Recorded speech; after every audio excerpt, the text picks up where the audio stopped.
इकेवाईसी समुदाय समुदाय परिवार हूँ 97,77,351 परिवार आमर खाद्य सुरक्षा योजना रे समस्ते समुदाय इनक्लूड है। सदस्य होती ये जो परिवार सदस्य संख्या हूँ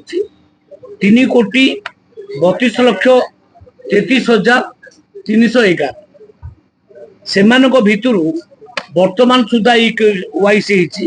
2,69,08,457 अबिका परसेंटेज आम जदि हिसाब करवा 90% बर्तमान इक्वेसी सरला किंतु कथा हूँ कौन आम फेब्रुआरी 15 लास्ट डेट रखिलु आज से डेट सरी जाउची किंतु मो पाखे रिपोर्ट आसी पहुंचला जे 341 आउ सेंटर बुझे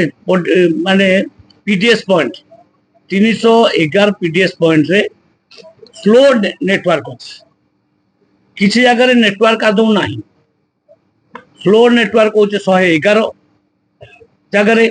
एवं नो नेटवर्क 230 एमती करिक टोटाल 341 सेंटर रे नेटवर्क प्रॉब्लम कारण आमे किछि लोक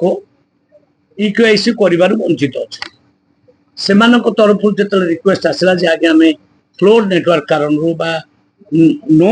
नेटवर्क कारण आमे करि पारुना हमको समय दिया जाऊ। सरकार का विचार करिछि जे 31 मार्च पर्यंत इक्वेसी चलिबो। इन द मीन टाइम आमे 31 तारीख 50 मार्च रखीचु। इन द मीन टाइम आमे ये सब जगह मानकरे नेटवर्क प्रॉब्लम टाउ सॉल्व कर अबिका फाइल मु दस्तखत कली आमे डिवाइस सब लगेबू से अंचल रे से पॉइंट मानकरे जहाँ फल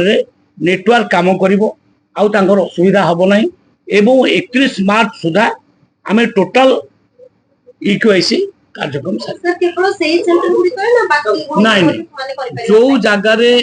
प्रॉब्लम देखा आवश्यकता अच्छी आम से जगह से डिवाइस सब लगेबू से डिवाइस लगेला परे स्पीडी हम से